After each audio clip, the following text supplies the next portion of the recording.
Your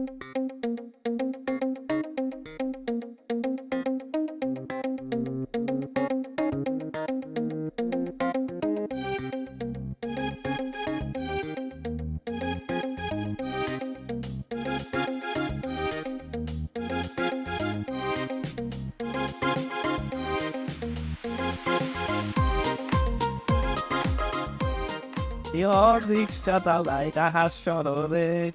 এলসেটিনা এই এই এই প্যান্ডেল খারাপ এই কি কথা এই থামেন এই আমার বাপ মারি এই আমার লুঙ্গি সেন্ডি আমার শ্বশুর বাড়ির লুঙ্গি এই দাঁড়াও দাঁড়াও কি বলছস আমার বাবার ঘরে তুই কোটিপতি এই আমি তো আপনার চিনি হ্যাঁ তুই কোটিপতি তোর অবস্থা কি হ্যাঁ এই আবার লেল হন না কেন দাঁড়ান না আমার মাথা আপা কি বলবে আপা তোরে কি বলবে এই তুই কি বলছিস আমার বাপ মারে কি বলছিস তুই আরে আমি কি করব আমি কিছুই করি না আমি ব্যায়াম করব না দেন চালাই খাস হ্যাঁ আবার কোন দিয়ে আবার কেমনটা লাগে আরে কি অভিনয় করছিস এই আমার শার্ট আমার শার্ট কিনে আমি ওই সব ড্রেস আপ কি তুই অর্ডার দিয়ে নিয়ে আসছিস এই কিসের দিয়ে আছে আমার কিসের কি করছে এই আমার একটা শার্ট ছিঁড়ে ফেলবে আমি কোনে পাবো না একটা শার্ট ছিঁড়ে গেলে কি করবি আরে লুঙ্গি কেন আমার শ্বশুর বাড়িতে কারণ তো এই শ্বশুর বাড়ি থেকে মানে শ্বশুর বাড়ি কই থেকে আসো তোর এই তুই বিয়ে করছিস কয়টা হ্যাঁ এই কি কি কথা দাঁড়ান তো আমার বউ ছেলে মেলে সব আছে আপা কি কি শুরু করে বউ ছেলে মেলে সব আছে মানে আমি কি করেছি করেন তো আমার বাপ মারে বলছিস তুই কোটিপতি হ্যাঁ তুই টাই তারপরে প্যান্ট শার্ট সব কিছু পয়রা মিষ্টি মানে বস্তা পয়রা নিয়ে তুই আমার বাসায় গেছিস এখন তোর এই অবস্থা কেন হ্যাঁ এই আবার আপনি কি করছেন ড্রেস কই পাইছিস ভালো করে নিয়ে এসেছিলি হ্যাঁ ভালো করে নিয়ে আমাদের বাসায় গেছিস হ্যাঁ তোরে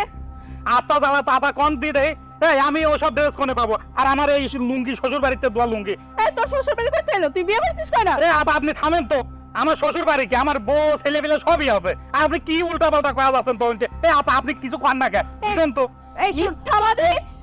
ধোকাবাজ তোরে তো আমি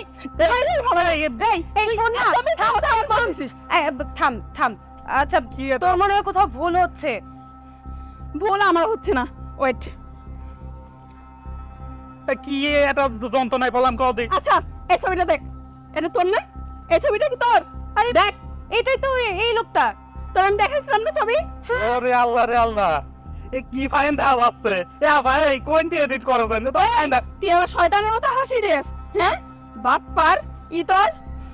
এই কি করছেন আমার ছবির সাথে টাই কোট প্যান্ট লাগা নিয়ে এসে এখন আমার মারতে জানা আবার ও তাই না তুই ভাড়া করে নিয়ে এসে এই কোট প্যান্ট পরা আমার বাপ মার কাছে গেছিলি মনে নাই তোর ভুলে গেছিস সব এ ভাই গেছিস? কি উল্টো পাল্টা কথা করছেন আমি চাইল কিনা টাকা পাইনি আমি এই কোট প্যান্ট ভাড়া করতে গেছি তাই না আমারও তো স্বপ্ন নাই বুঝেছেন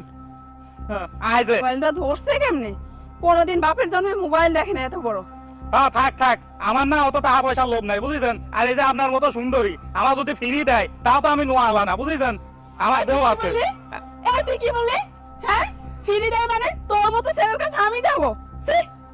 এই তো এই জন্য এবার বুঝতে পারছি বুঝেছেন ওই সওয়ালটা আমি না হ্যাঁ আপনি ভুল করতেছেন আর শোনেন আমি না এই ব্যায়াম তলা খাই বুঝতেছেন এই যে এখনো মাত্র একটা খ্যাপ দিয়ে আসলাম এই 50 টাকাও জুটিয়ে নেই বুঝেছেন তাও ইচ্ছা হইবে না আইসে আমার গায়ে আপ দিতে হ্যাঁ এই ও কি বলে গেল আরে রাখ তোর কথা ওটা আসলে একটা প্রতারক তুই বুঝতে পারতেছিস না এখনো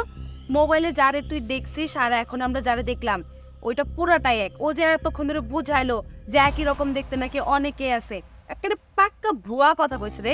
তুই এটার দিকে কানে দিস না তুই আজকে যা আন্টি রে এখনই বল যে এই বিয়েটা ক্যান্সেল করতে তুই যদি এই বিয়েটা করিস তাহলে কিন্তু তুই সারা জীবন পস্তাবি এই ভ্যান চালকের সাথে তুই সংসার করবি আরে ইস তোর এই সম্ভব আমরা না গ্রামে বড় হইছি তুই তো কোনোদিন আসিস নাই থাকিস নাই কিছুই নাই একবার ভেবে দেখ মাটির লাকড়ি দিয়ে তুই রান্না বান্না করতেছিস ও